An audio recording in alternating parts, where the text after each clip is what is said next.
আসসালামু আলাইকুম ভিউয়ার্স, আশা করি সকলেই ভালো আছেন। তো নতুন আরেকটা ভিডিওতে আপনাদের সবাইকে স্বাগতম জানাই।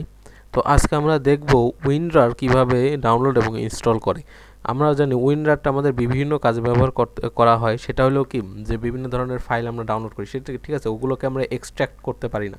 ঠিক আছে, ওটার জন্য আমাদের উইনরারটা খুবই দরকারি। ঠিক আছে, তো এটা আমরা দেখবো আজকে উইনরারটা আমরা কিভাবে ফ্রিতে ডাউনলোড করতে পারি। ঠিক আছে, তো ওইটার জন্য আমরা সর্বপ্রথম যে কোনো একটা ক্রোমে চলে যাব। এখান থেকে আমরা সার্চ করব জাস্ট উইনরার। হ্যাঁ,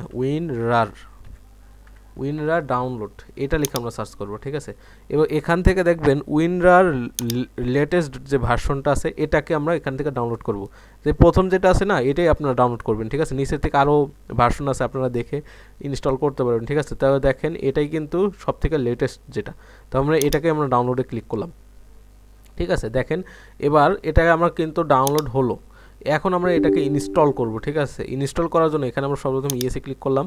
করার পরে জাস্ট ইনস্টলে ক্লিক করব। ঠিক আছে, ইনস্টলে ক্লিক করলাম। ক্লিক করার পরে এখন দেখেন, আপনারা যদি এখান থেকে ওকে করে দেন, এটা কিন্তু অনেক সময় সমস্যা করবে, কারণ এখান থেকে আপনার অবশ্যই আইএসও ফাইলটা মাস্ট আপনার লাগবে। ঠিক আছে, আইএসও ফাইল ওটা অবশ্যই আপনি এখানে ইনক্লুড রাখবেন, এবং যার ফাইল আপনি রাখতে পারেন, না রাখলেও সমস্যা নেই, কিন্তু আইএসও ফাইলটা অবশ্যই রাখবেন।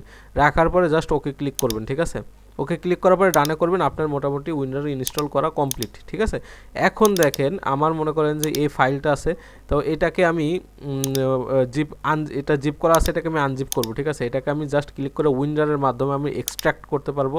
এক্সট্র্যাক্টকে ওকে ক্লিক করলে দেখেন এই ফাইলটা আমার কিন্তু আনজিপ হয়ে গেল। ঠিক আছে, এখন এখান থেকে আমরা কিন্তু এই ফাইলটা আমরা দেখতে পারবো, রিড করতে পারবো, রাইট করতে পারবো, সব কিছু করতে পারবো। ঠিক আছে, তো এই ছিল আজকের ভিডিও আমাদের। তো ধন্যবাদ সবাইকে আপনাদের কষ্ট করে ভিডিওটা দেখার জন্য। আসসালামু আলাইকুম, ভালো থাকবেন সবাই।